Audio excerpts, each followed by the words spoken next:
All right. This is Matt Renicks, the Matt Renicks Show. And today we got Steve from Red Alert. How's it going, Steve? It's going great. Absolutely fantastic. Cool. My first question is, what is your favorite color? Red, All right. obviously.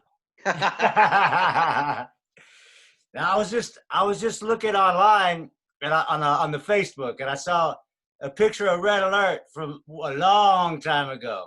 Yeah. And I was like, how old were you guys when you started? Like 12 or something? But you guys Well, started in actually, 19, huh? You guys started in 79, well, right? actually, that picture, yeah, we started in 79, in 1979, and I'll have been, at the time, I was 16, and I was the oldest. The other guys, 15, yeah, were like a year younger than me at school, things like that. But Uh-huh. that picture that you were looking at, that we were old men by then. We were like 18 years old and stuff. Because you said I saw you. Yeah, I saw your comment that you didn't recognize me. I was the one at the back Oh shit. I thought with the that bit had of to a be you. beard. Yeah. Yeah, yeah, I was the one at the back. Oh, okay. So what music were you listening to in those days? To When we get the started the band up, it kind of just what everyone, Pistols, Clash, UK Subs, things like that. Oh yeah. But also, I mean, we were listening. I was into Queen, Rod Stewart, Beatles. I listened. I think the other guys were all into stuff like that as well. Oh Just yeah. all the music, but it was like punk rock, that kind of. Thought would be capable of playing punk rock. So that was the only choice we had really to try and be a punk band. So we didn't think we were good enough to do anything else. Yeah. That's basically it. But it was all the early '77 era bands, Buzzcocks, Damned, all of that stuff.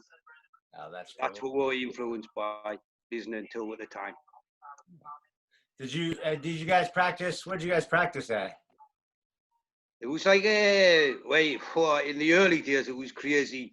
Just there was hardly anywhere you could practice. Someone's garage, someone's bedroom, and then eventually, like the community centres where we used to do gigs at, practicing there. Then eventually a proper practice room opened in the town centre in Sunderland, and we started practicing there, like proper rehearsals, proper equipment. So we've got professional then, sort of. So who came up with the name then? Well, the name, it was Tony's idea, guitarist, God bless him, the guy who died. It was actually taken from, there was the first punk band that I ever heard of in Sunderland was called The Rebels. Uh-huh. And they had a song called Red Alert, and it was just from that, basically. What do you think of the name Red Alert? It sounds all right. It wasn't that important to us, Just says, yeah, it's got a ring to it, we'll use it. There was no like political, nothing like that. It just sounded good, Right. That's cool. Couldn't think of anything else. That's cool. That's cool. So what was Sunderland like when you guys were starting out? I mean, was it like, you go to a pub and it's all rough hooligans there? Yeah, Yeah. it was bad. It was Yeah. pretty. I'm not saying it was any different from anywhere else in England, but it was pretty. The bars, every bar, you would see a fight. It didn't matter what bar you went in, you were guaranteed you'd see a fight. That's just how it was. You didn't get scared. It just became normal. Oh yeah, who's that fighting over there? I just so he fights every night. It's kind of all right. I don't know. It was, and being like a punk rocker at the time, it was a little bit more dangerous, I suppose, because you got picked on a lot. Oh Like yeah. the kind of gear that you've got on there, like leather jackets with studs and that. That was just a magnet for violence. So why do you wear these stupid clothes? Blah blah blah. All this garbage, Oh So it yeah. was, you got used to getting punched now and again, and that's just how it was. Just how it was. Now, so when you guys started getting going, did you like in the early '80s and stuff? Were you guys touring around? Well, when we first started, like in '79, we started gigging, and that was just local, mainly in Sunderland, in the local youth clubs and things like that, in surrounding area like South Shields places. And it was only like when it got into the '80s, and we started traveling about different towns, Manchester, London, things like that. Okay, and how were those gigs? They were good, yeah. Yeah, they were all right. I mean, there was nothing. People think, oh, back in the day and all this, there was still 20, 30 people. You know, I mean, we were just kids at the time driving to Manchester. I mean, it's only like 2 hour drive, 2.5 hour drive. But to us, it was like going to the other side of the world. Yeah. So it was a big thing. And then we'd get there and there'd be like 20, 30 people there. Most of them wanted to have a fight with us because that was the thing that spoiled the gigs in England at the time back then. Everywhere you went, I don't know if it was a football thing or a territory thing, a tribal thing, but most gigs ended up in a fight. Ah, It's that's right. ridiculous. It just That's all right, good. got tiresome, They come, they dance to the music, think it was great, and then they'd want to kill you at the end of the night. I never got with that philosophy, like, but that's how it was. Oh, fucking hell. It was ridiculous. So they're like, yeah, good set. But where you from? Yeah, it was the old, have you got the time? Have you got the right time? Just so they could find your accent. And yeah, said it in the wrong accent, bang, from round these parts, no. And that was how it was. I mean, we got a song on our first album, the song called "They Came in Force." That's all about one of those nights at the place, Darlington, about, I don't know, just down the road from Sunderland, 30 miles or something. And that was what that was like. It was crazy. It seemed to be that people were fighting. It was like the Wild West, broken. I've actually got a recording of that gig on cassette, and you can hear all the fighting. You can just see a broken glass breaking, people squealing. That was a pretty bad fight that night. You should put that out, man. You should put that Yeah, out. I've got the full gig, and you can hear it getting more and more angry. We also have a gang of guys used to travel around with us, station skins. And they weren't afraid of anything really, and luckily they were with us that night. So there's maybe 20 of us and fighting against guys as old as my dad. Really, it was ridiculous. They didn't like us, that we were loud and boisterous, and it just went off, and it went off big time. Police came obviously, and I always remember when we left, they got the band in this back room. Everyone said we were hiding, but we got put in there. And when we went outside to see what was happening, there was this beer keg through the van window, like on the front seat of the van, the hired van as well. Oh, and shit. the cop says, "Get that beer keg." I says, "Is it full?" He said, "This is no laughing matter." He said, "Get the beer keg." And we got like an escort out of town, We got an escort out of town. Crazy. And they drove. We had to leave some guys behind because the fight spilled out into the street, and there was people getting chased around town, and it was mad. And we all met up the next day. People got black eyes and cuts, and just laughing about it. Oh, what a great night! I thought, really? I don't think so. Well, that's what it was like back then. Oh, fuck. Cool. So, and then you guys you got signed to No Future Records, right? Yeah. How was that? Oh, that was great. You guys excited about it? Sure. Yeah. I'll always remember, Matt, the very night. We'd been on the the third Oi album, Carry On Oi. We'd been down to London, put a track on that, right. SPG. And so our name was getting more and more known. People were getting like, and then it was Gary Bushell the guy who worked for Sounds, helped a lot of bands. He said, send your demos. There's a new label started up, No Future. He said, send the demos, tapes there. Because by then, we'd done about 3 demos, you know. We had about 10 songs we'd properly recorded. So we sent them to No Future and just thought nothing, another one. That's because we were sending them out everywhere, you know. Even big labels like Polydor and stuff. Expecting, I don't know what we were thinking. But, yeah. and I just remember we'd been rehearsing this night somewhere, and we got back to my house. I was still living with my parents. And my mum says, oh, there's been a phone call. Guy said, No Future Records. So the boys was all there. So I went outside. I said, No Future rang the house. We'll ring it back. So I ring back, and I want you guys to sign 3 records, 3 singles, a 12-inch, an album. I went outside, told the boys. I just remember, like, they were screaming in the street, jumping about, rolling about on the ground, screaming, we're being signed, we're going to be famous. Yeah, and we still remember like it was yesterday, that very night. Yeah, it was good. And being signed with No Future, like, it opened doors. They put us on some good shows, like in the Lyceum in London and places like that. There's a package with Blitz and Test Tube Babies and all the bands on the label, Partisans. And they were good. They paid us well. They looked after us really well. I had no complaints at all being signed with No Future. It was really good label to be on. Happy days. They're not around anymore, right? No.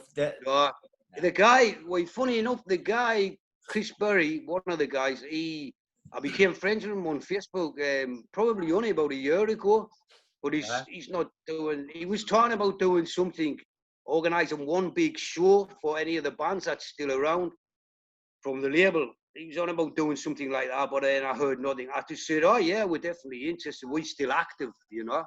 So we've been active ever since, apart from a small period where we weren't. Right. But nothing, I heard nothing else about it.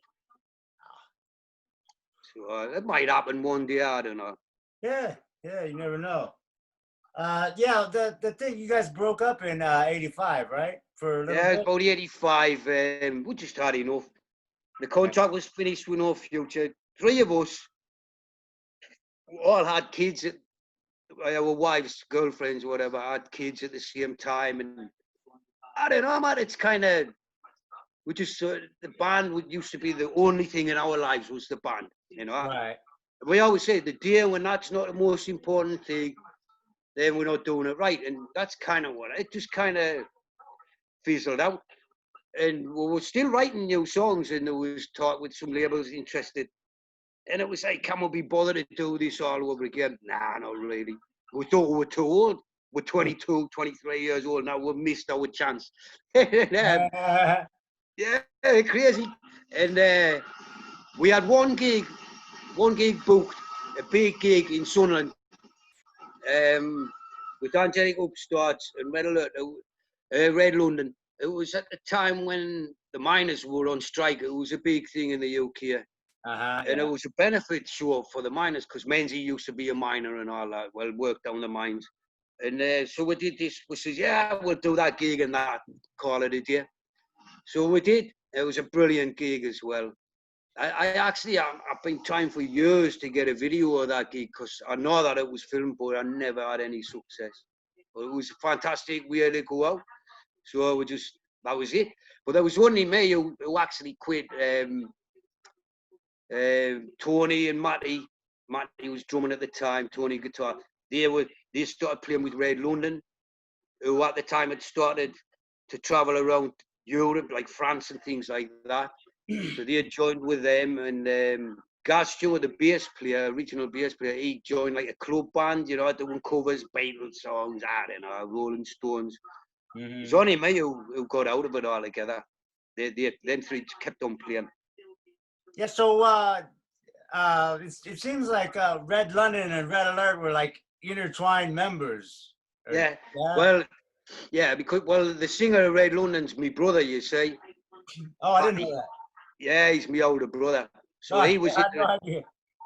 Yeah, he got me into it. If it was because he was messing about with bands way before me, you know, and he got me into punk rock. He Okay. came knocking on my bedroom door. I'll never forget the day. And turn the Queen records off, turn the Rod Stewart off, listen to that. And he gave us Sex Pistols. He gave us 2 records, Stranglers and Sex Pistols. That's awesome. Put them on. Thought Stranglers, okay. Then I heard I heard Panic in the UK, and that was it. I said, have you got any more of them records? Can I listen to some more? Then he brought some Clash. And that was it then. And then he was messing about. They had a band called the Street Boys. And he started taking the rehearsals. They were pretty good as well, I thought. And then Red London came after. In between Street Boys and Red London, Red Alert started up. And then, so we have been, most members of, I've sang with Red London. I was in them for 3 years. I've done 2 albums. Oh, yeah. And the bass player, the original bass player of Red London, he's been in Red Alert on and off 2 or 3 times. The drummer's been in both bands. So we were pretty much almost one band at one time. Crazy, really. Yeah. I mean, even the 2 guitarists I've got in the band now, well, guitar and bass, Mick and Dave, brothers, they've just played on the new Red London album. So we're all still, the connection's still there, No, those are Jeremy's kids, right? Yeah, Jamster's kids, yeah. Okay. Yeah, it's crazy. There. Okay. Yeah, there's just one big band from Sunderland, and there's about 40 people in it. Yeah. Just depends who's available at the time. Right. That's always good. That's always good.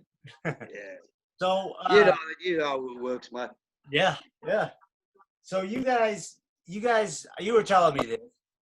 You guys went on tour with Blitz in the 90s. Yeah, 92. Yeah, and then what happened to their singer? He just quit in the middle of the. Wow, man, this guy called Spike. I think he was called Spike. Strange guy, very strange guy. Uh-huh. He was just like, I don't know how he was doing drugs. I don't know what the problem was, but every night he's just like, can you just, because I'm a bit boisterous, you know what I'm like, just having a good time on tour. Yeah. He says, he's a bit wary about you. I says, wary of me? I'm like, harmless. I'm not fighting people. I'm just happy all the time. And he's kind of, can you just like take it easy when you're around him? He's like, he's a bit wary. And it just went on and on this for like years. And I thought, fuck him. Like, I'm here to enjoy myself, you know? Yeah. And anyway, it was in Nuremberg.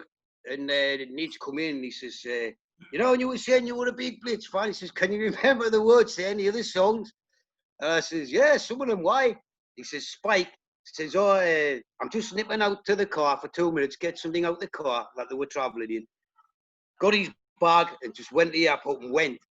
Oh. While we were because we were like supporting Blitz. We were the first band on. Huh. So in between us being on stage and coming off, he'd done a runner. So in the middle, like half an hour before they were due to play. So I got up and did what I could. And then there was about 4 gigs left on that tour. And I did the rest of the gigs, the 4 gigs. I was just winging it, you know. I kind of knew just what I knew. I was a big fan of Blitz, so I did know. I knew enough to get through it. Put it that way.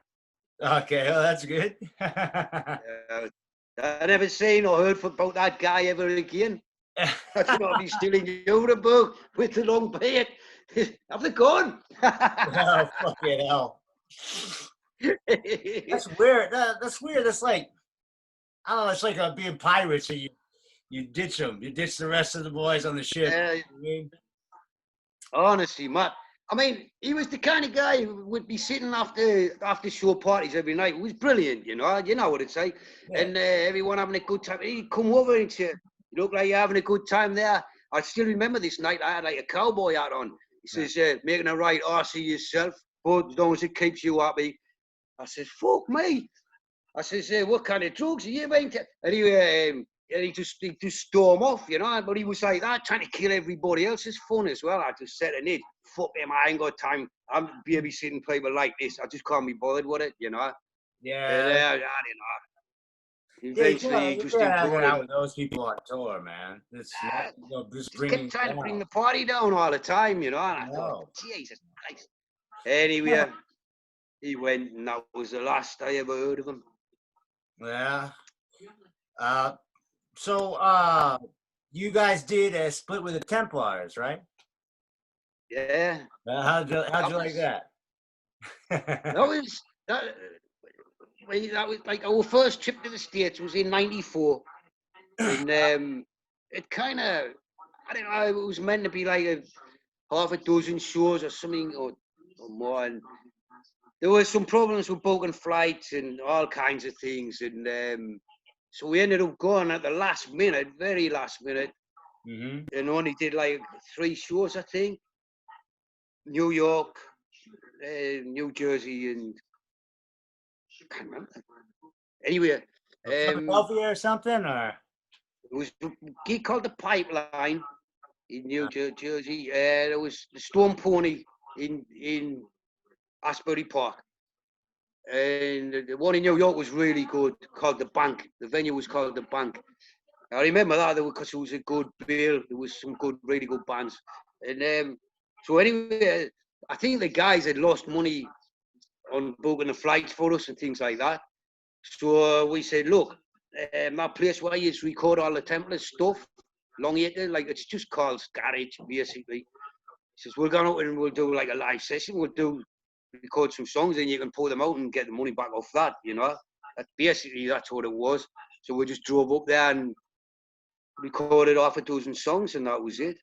And then it came out on that big 12-inch with Noddy Holder on the front. uh-huh. I can't remember what it was called now.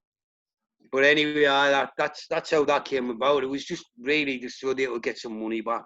Oh, okay. Well, that probably, to tell you the truth, that probably got you more exposure in the States, though, right? Yeah, Yeah. yeah. Oh, I mean, it was, we were happy to do it and all that.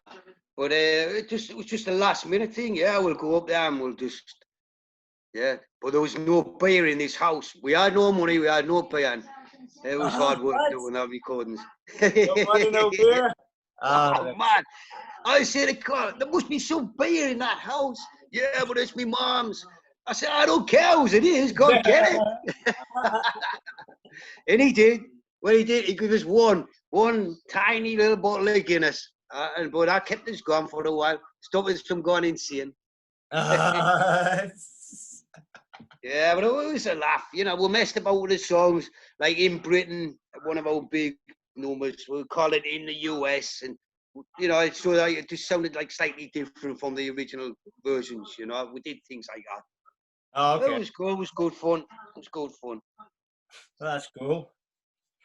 So in 2007, like Nige and I were talking, talking about getting you for Blitz because I guess he had talked to you a little bit, but the Yeah. other guy, Sean, he backed out of it. He's like, I got work and everything. And I was like, what the fuck? Do you want to sing for Blitz or do you want to Yeah. fucking have your job? It's like, Yeah. what are the, you know? Yeah, I think we've all met people like that, mate. Yeah. Plus, It's not for it would everyone. sound more authentic, having that English accent, on the vocals, Yeah. But yeah, we did that. It did actually. Well, actually, the tour that he did before, I actually nearly did that one because he was going to take Tony, the guitarist from Red Alert. We actually went down to rehearse with Blitz. Well, Tony did, and I went with him as company. And he was going to be doing that tour, the one that short the one before the tour that I 2005. did. Yeah. Yeah, and Nige, we half talked about me singing on that tour, but it didn't, nothing became of it. But he obviously kept it in his mind to ask Okay. us for the next one, So I would have done it. I would happily have done it. There's not many bands that I would sing for. It's not just but I love Blitz. I loved it Blitz from the first time I ever heard them, and it was just I couldn't. I was really happy when I got asked to do it. Like really happy. Yeah. So yeah, what were you thinking when we were practicing at that fucking house? with all those people Well, coming in and out. the thing is, man, I've been in that position so many times with Right. Red Alert, you know, that I just thought it's so good. I can't remember the word. This is not happening. But I thought, I know for the fact the gigs are always all right. I just knew. I thought, as soon as we get on that stage, when it matters, it'll all just fall into place. I was never in doubt that that would happen. Yeah. But I've always been a positive person, you know. I just knew somehow we'd pull it together, and we did. Yeah. So, Yeah. Yeah. yeah. That was I was talking about thinking, fuck me. Well, actually, to go back the first time in '94, when we went to the US with Red Alert, right. our drummer pulled out at the last second.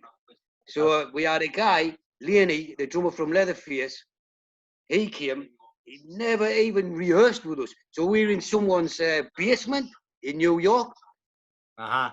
And he hadn't even listened to the songs or anything. Didn't have a full drum kit. And it was like, oh my, I've never heard us be so bad. And I thought, we can't possibly be so bad when we play live. And we weren't. So we kind of got away. So I'd been there before with that kind of scenario. But I mean, Yeah.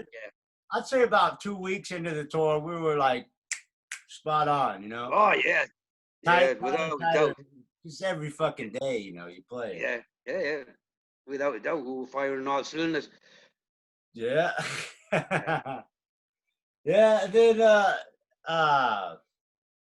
was it, he'd tell you to listen to the Blitz songs, and I would tell you to listen to Blitz, but you'd been listening to Bon Jovi. Hey man, it was funny because I says, I'm used to singing the wrong word. Not with Blitz, you don't. People hanging on to every word. I says, how the fuck? They're out there pissed. They couldn't care what I'm singing, man. Yes, they could. Can you remember? Get in the back of that van and get that fucking headphones on. Get them songs learned. Yeah, funny. I just remember the christening of the van because we'd be drinking beers in the van, and we got the nice rental van, and then you were like, you're like, I'm sorry, Ninja, I'm sorry. And I was like, it was christened now, yeah. Yeah, man. Oh, God. it's our van now. Well, you see, I mean, I toured America before, and I knew like some of them drives can be killer. But I was only the year before. But God, I mean, there was some heavy driving. But when you're from England, you're just not used to that. I mean, you can drive the full length of England in like, I don't know, 8 hours or something. Less than that, you know what I mean? And that's just round the corner. That's a few blocks in America, that. Yeah, it's like, you know, the size of the place. Yeah, Denver to Salt Lake City. It's 8 hours, and there's nothing in between. Nothing to play in between. Yeah. Same with Albuquerque to Denver and Albuquerque to fucking Phoenix. Nothing, you know. Yeah. I remember counting a train. See how many carriages was on this fucking train. 1, 2, 3, 4. Me and Jamster in the back. How many? I think it was 35. Let's start again. 1, 2. Yeah. And then where did we get Kath? We picked her up in Denver, I think. Hey, she flew to Denver, but ended up, was it Chicago? Or was the bags? The bags went missing. Bags, man. Something like that. Lost his bags, and Kathy lost her. Yeah. It was something like that. Yeah, it might have been Denver. Yeah. God. Yeah. Well, you know, it sucked. He walked onto the freeway, you know, when Nige was all drunk, but fucking, we were all passed out and shit. So, shit. I'll never forget it. Yeah. We did that gig in Austin. Yeah. One more show. I remember it was a really good show as well. Yeah. And I remember I was really fucking tired after that show. And I remember when we drove to them motels outside of town. And I remember I said to Kat, under any circumstances, just don't open the door tonight. I just want to sleep. I'm really, really tired. So that's exactly what I did. Just stripped off, boom, I was asleep. And the next thing I knew was all you guys in the room. That's the next I knew, and could tell something had happened, but I was just waking up. So what the fucking hell's happening? Said, don't open the door. And then that's when I found out. I was like, fuck, mate. Oh. But it took me a good hour before it sank in, because I was still off asleep, tired, drunk, tired. And then eventually, like, when these guys told us what happened, I was like, fuck, mate, what the fucking hell happened there? One of life's great mysteries, mate. One of life's great mysteries. He kept on saying because he would just drink beer and maybe like mixed drinks at the bar. But he bought a bottle. I remember he bought a bottle of vodka that night, and he was like, "This is the last Blitz show. This is the last Blitz show." That's what he kept on fucking saying, So I don't know if he was just thinking that in his mind and walked up there on the freeway or what, You know, my last memory, what was the day after when the police was there, and the highway fucking patrol guy, and he says, "Oh, Steve Smith," and I said, "Me, I need to speak with you outside." So he stood there and he's got his foot up on the front of the car. He said, "Before we go any further, I'm going to tell you now, if your friend didn't die, I'd be booking him now for trespass." Oh, I thought it was some kind of joke, so I just started laughing. What the I fuck? said, "Fuck, man, that's a bit near the boat, near the knuckle." He says, "I'm not kidding, sir." He said, "He shouldn't have been on that." I can't see, "Guy's fucking dead, man." And then we end up in a bit of an argument with him. "All right, calm down, no one's here." He goes, "I just need some facts and figures from you, and then I'll be off." And that was it. Well, if trespassing, I don't understand. Why would you say trespassing? Because he shouldn't have been on the highway. Oh my God! What a fucking. That's what he said, Riz. Yeah. He said if he didn't die, if he'd survived the accident, I would be booking him for trespass. Oh, what a fucking. And I honestly thought it was just a bad joke, Yeah. And so I did start laughing. He goes, I'm not laughing, sir. He goes, "It's not a joke. I'm telling you now, that's the law." And I'm like, "Fuck me. Let's just get this over and done with so I can get back in there." Yeah, what a fucking. Terrible. Well, a lot of dicks in police in Texas. Yeah. Oh, crazy. That was a horrible few days. Horrible few days that was, mate. I don't think it actually sank in for a long, long time with me. I remember getting back to the UK a few days later. I didn't drink, I didn't smoke for about 6 weeks. Right. I didn't want to go anywhere, I didn't want to talk to anyone. It was just trying to make sense of what had happened. It was fucking horrible. And then one night, all the boys were out in the pub, and I just went out, and I was totally fucking hammered. Told them everything. I said, "I'm only going to talk about it once." And I did. That's not a lot to talk about, because I don't know what the fuck happened, tell you the truth, Yeah. So that was it. Yeah. Yeah. Yeah, that sucks. But This year. So let's see, where were we?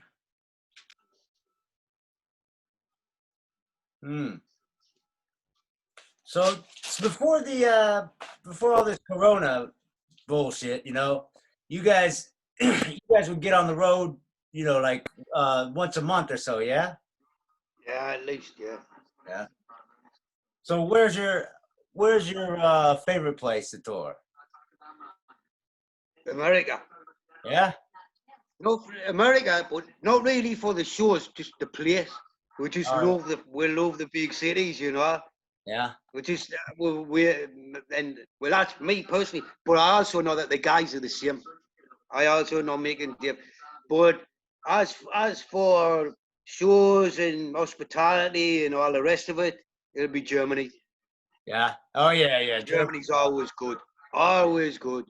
Always a good show. Always treat you like kings. Treat you with utmost respect.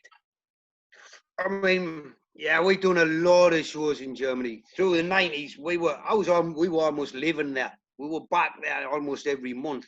Really? Backwards and forwards.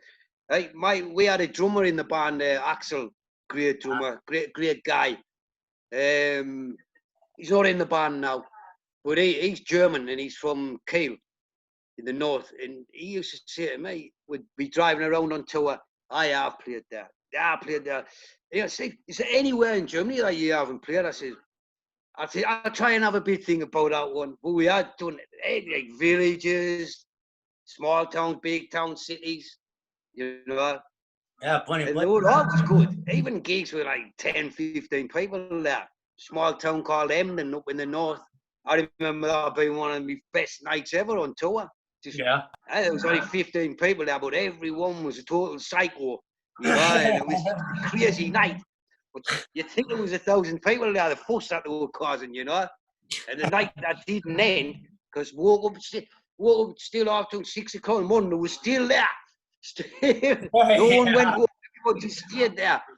The owner of the club, he came back, opened the door, hey, everyone's still fine, and it all started again. And it was funny, because obviously didn't make any money, but just had a great night off that gig. And a year later, the guy's like booking a tour, a different tour. He says, what about Emden again? And one of the boys says, there was only like 10, 15 people there. I says, I don't remember how good it was. Aye. And we went back and played again. That was crazy, man. But I was on stage singing, and can you remember them things? It was like, they were called Dracula's Blood. It was like a test tube with red. I didn't actually know what it was, but it was a big thing that came out. I'm on stage singing, and they're pouring them, pouring, it was all over the face. Pouring drinks down my neck while I was singing. I thought, this is great, this. I'm like dying and going to heaven. Yeah. Ruined 2 good t-shirts, but I wasn't bothered at the time. It's just all fun. Always fun in Germany, man. I love touring around that place. Yeah. Well, it's not that far. We don't tour that much. Yeah, you can go from Spain now. You could drive from Spain to fucking Germany, or what do? You just fly in there? Yeah. Normally just fly in. Fly from here, where I live, to Hamburg. Fly the boys in Hamburg, and we normally start the tour there. Oh, okay. But I have thought about it. I could fly the boys in to Barcelona, and we could play a couple of shows here and then drive up. There's different options. But now Axel's not in the band now, so we've got a lad from Sunderland, young Callum. That's a funny story, because he's only 24 years old. Axel left. He just didn't have the time anymore. He's got a job and that now. Wow.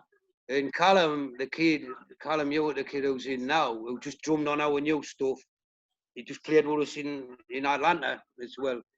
He's the son of a guy that I started school with 53 years ago. Really? One of my best friends at school, Mickey Hewitt. And his son's drumming in the band now. I said, it must be really strange for you. Your dad's mate. I said, but then again, it's the same with Mick and Dave as well. I'm the dad's mate. Yeah. I said, be like going on holiday with your grandfather. Yeah, it's a bit like that.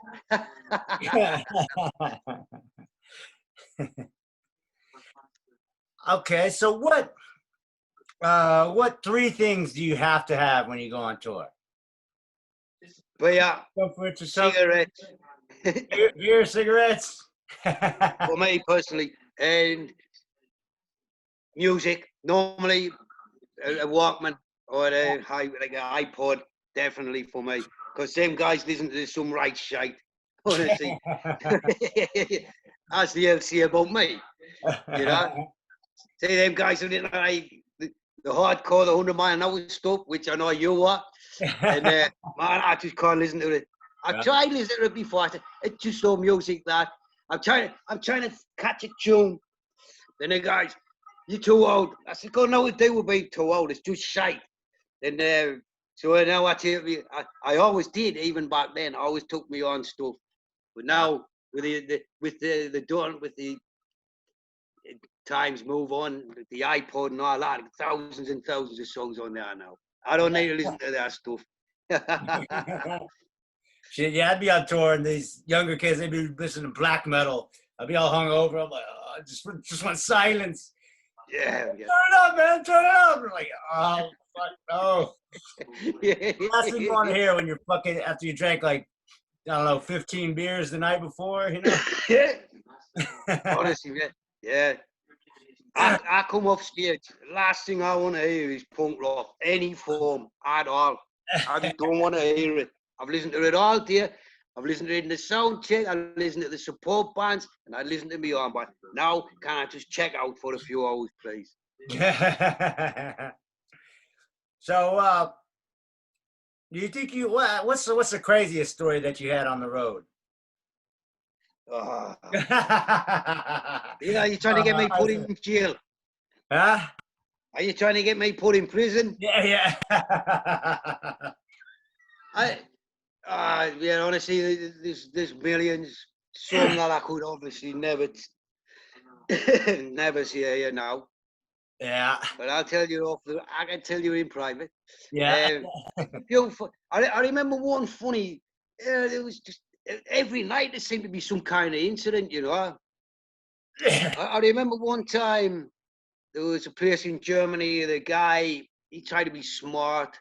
I'll pay you in the morning, and it was like, yeah, well, we were all right. We're sleeping in the venue. He says we'll meet up in the morning in my office, and we'll pay you then. We had contracts and all this. So goes in the office in the morning, somewhere in the south. I know where it is, but I won't mention it in case he's still operating, just out of decency. And so we went in. So it was basically a quarter of what we were due, and it was a full house. So I said, seems to be some kind of mistake with the money here. No. He says, I had to pay for this, that, and the other. And as usual, the band gets what's left. I says, all right. I says, well, what about this contract? Yeah, he says, I don't have one of them. And he just tore it up. So by then, the tempers were getting freed. So I says, all right. So I went outside and sees this nice gleaming brand new big motorbike there. So I says, is that your bike outside? Nice bike that. Yeah, thanks. And then went back in. I says, get the bike back in the fucking van. Gets the bike in the van, start tooting on the van. He runs out, sees the bike in the back. We're like on the top. He's crying. He was crying. Stop, I can't the money. He's like this with the money. I says, all right, stop the van, get the bike out. I says, money, give us the money. He says, take your fucking bike. We won't be back. Then we drove off, and he's like, in tears and everything. It's just one stupid thing like that. He went round telling everybody, oh, red alert, bunch of cunts. I paid them, then they tried to steal my motorbike. I said, oh no, he tried to fucking rip us off. That's what happened there, you know. So we wouldn't have took the bike. We only drove. I said, drive 100 yards, see if he comes out, and he did. Within 10 yards, he came out. He must have thought they're going to steal the bike. It's funny. Before that, just throw it in the back next to the guitars and that drove off with the door still open so you could see it. Oh, it was brilliant, man. We had there was a few stupid things like that happen. It was always fun, though. The spaghetti incident. Wait, there's one now. There's a song about shiting in the pans of food, and got us a bad reputation in Germany, that, but I got the blame, but I better not say too much more about that, because I want to continue touring. And the guy, the culprit, actually doesn't tour anymore, so... Okay. But everyone thinks there was only one spaghetti incident, and there was 3 actually, which two other people don't know about. Oh shit. Spaghetti incident, basically, Matt, is 1 or 2 people shiting. You know the big pan of food you get on tour? Yeah. After the show. Shiting in there without anyone knowing. Oh, and then watching everyone eating. Oh. All right. Come on, cook that bit. So we wrote a song about it, spaghetti incident, you know.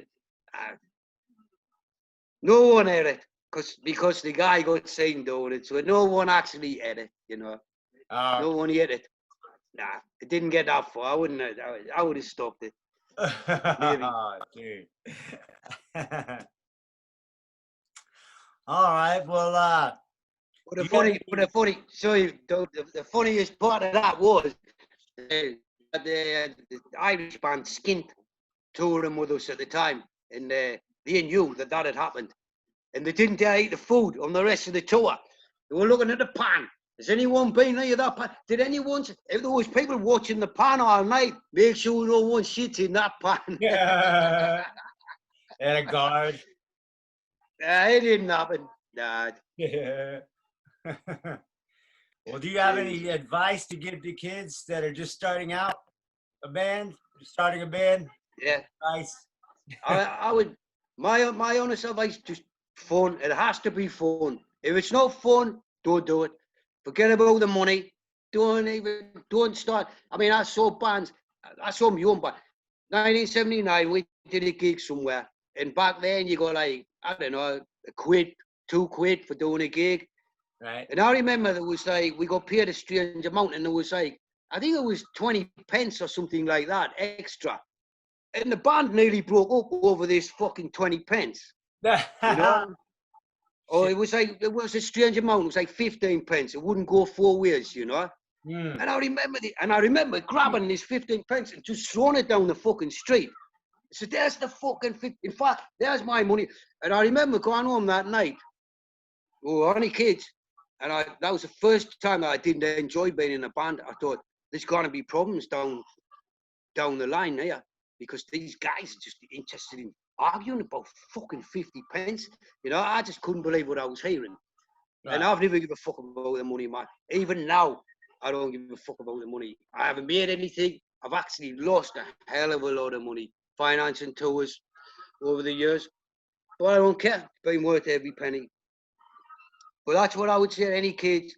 Don't fall out with people. It's pointless. And just enjoy it. It has to be fun. If you don't enjoy it, don't do it.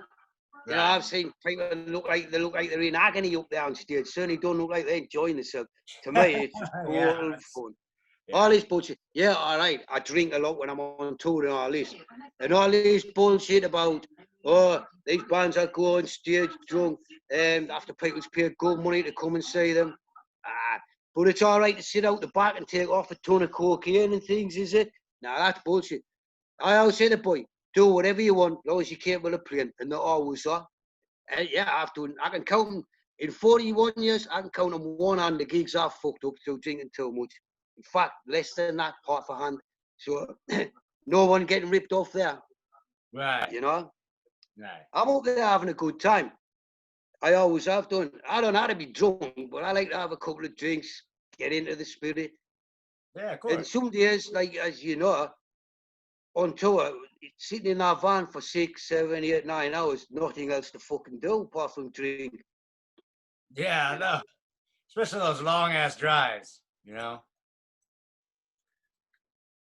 So what plans you guys got whenever this Corona shit's over with? Well, there's a couple of gigs. Well, one that I know, we were meant to play the 100 Club. There's 2 shows went down so far. One in April, we had in Newcastle, Gateshead. Okay.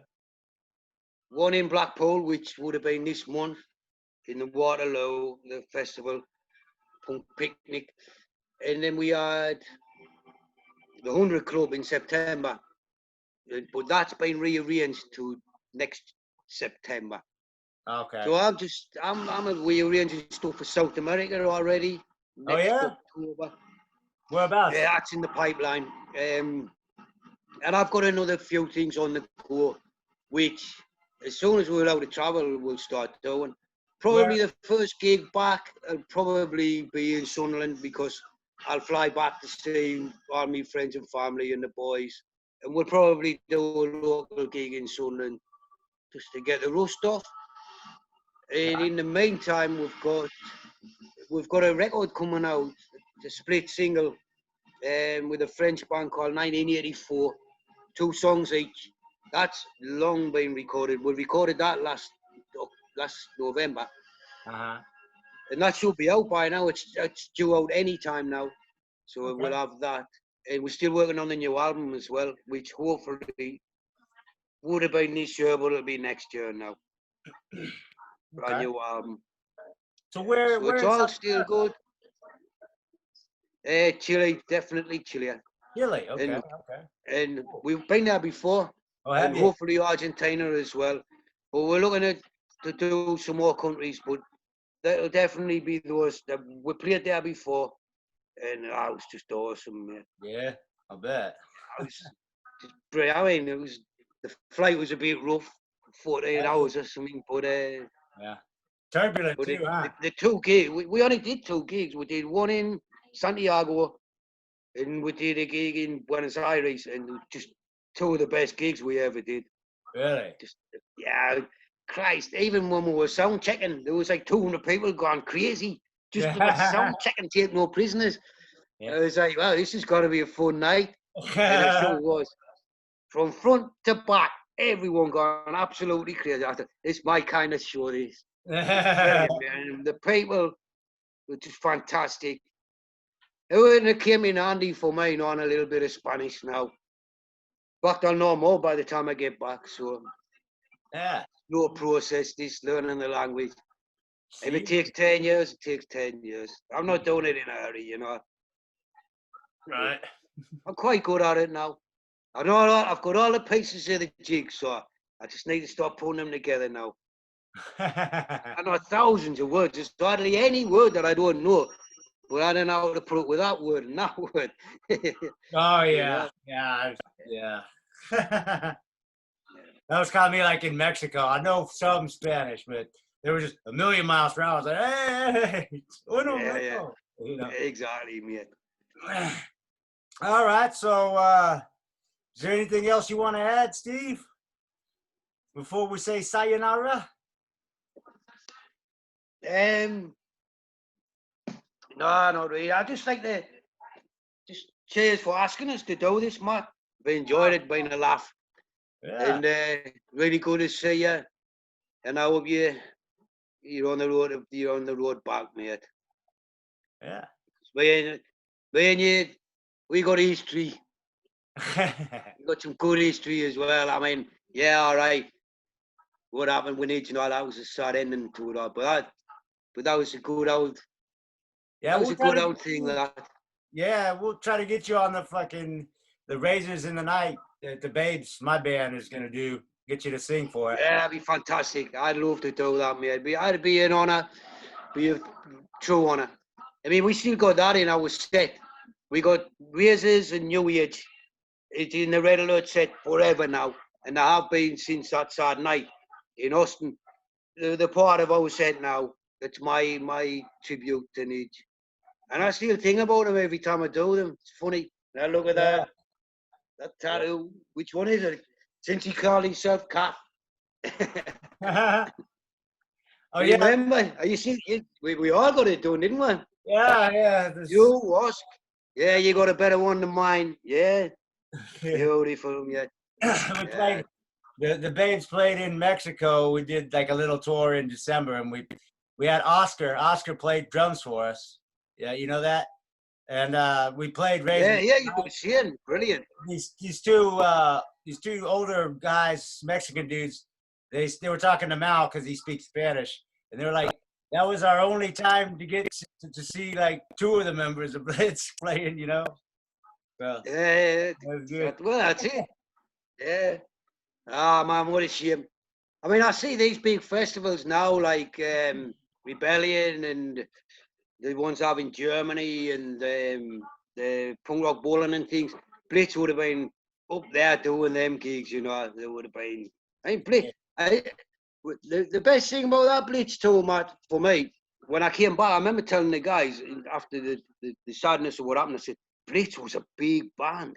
I said, in some towns, I said, I didn't realise how big Blitz was, you know. I said, they were serious contenders. They were there. They said hundreds and hundreds of kids every night at some of these shows. Like that time, I think was it Ogden, where they tried to smash the back door to get in. There was hundreds of kids. That was that in LA? Was that in Southgate? Was it? It was South LA, I think. It was at the Allen Theater, I think. All right. Or maybe it was Ogden too, but I remember the Allen Theater, they were kicking. Like, there's security. Fuck it out. Yeah, well, yeah, I see, it was incredible.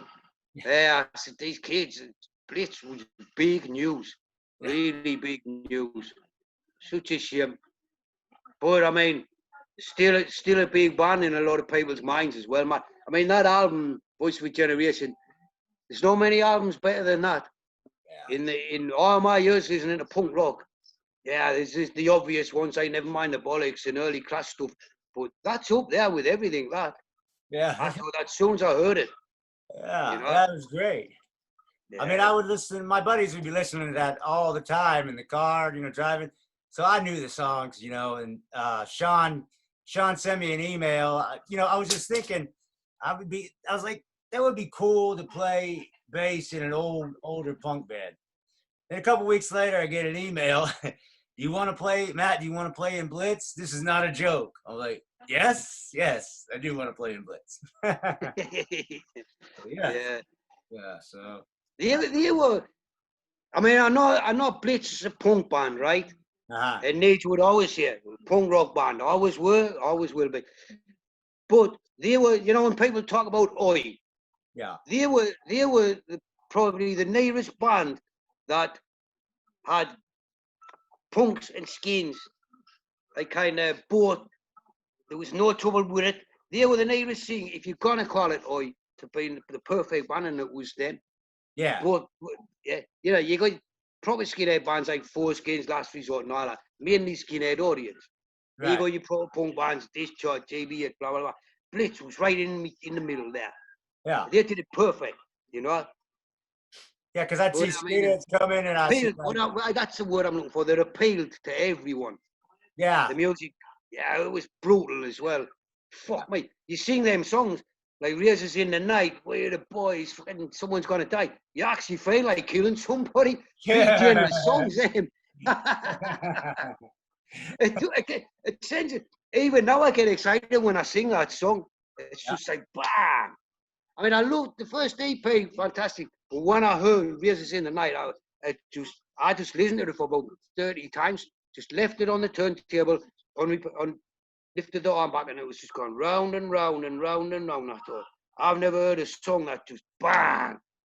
I was scared in my bedroom. Someone's gonna come in. Yeah, it was brutal. I mean, I know it sounds tame, what some of the stuff I've heard since some of these bands I No, hear but is like. yeah, I know what you But mean. at the time, that was like, wow. So you could just imagine somebody getting like probably kick the fuck and that song playing in the background. You know what I mean? Yeah, exactly, exactly. Happy days, man. Happy days. I'm just, it's a tragedy what happened, but I'm just proud that I was on that tour. Yeah, same here. Yeah, Good stuff. good times, man. Yeah. So now we got, like I said, with the red alert stuff. But my boys, they're in all kinds. Maybe I should mention them. They're in all kinds of bands. Mick, my guitarist, he's in them. Christ almighty. He's played with everyone. But they've got their own band called Loudmouth. Just I've heard of that. Yeah. really good band. Really good. It's different from what we do. It's kind of the fans of like American social distortion kind of stuff, and bands like Bad Religion, that kind of stuff, you know. I'm trying But to think. Maybe we played with them like yeah, last you year. met them. Yeah. Really talented guys, like really talented. The best thing happened to me.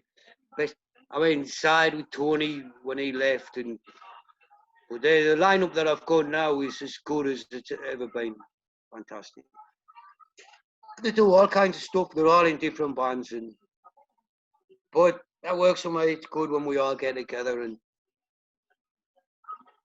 so we'll be around for a long time yet, mate. I've Yeah. also been working on some solo stuff Oh yeah. with a guy in Greece. I flew over there last year doing half a dozen songs.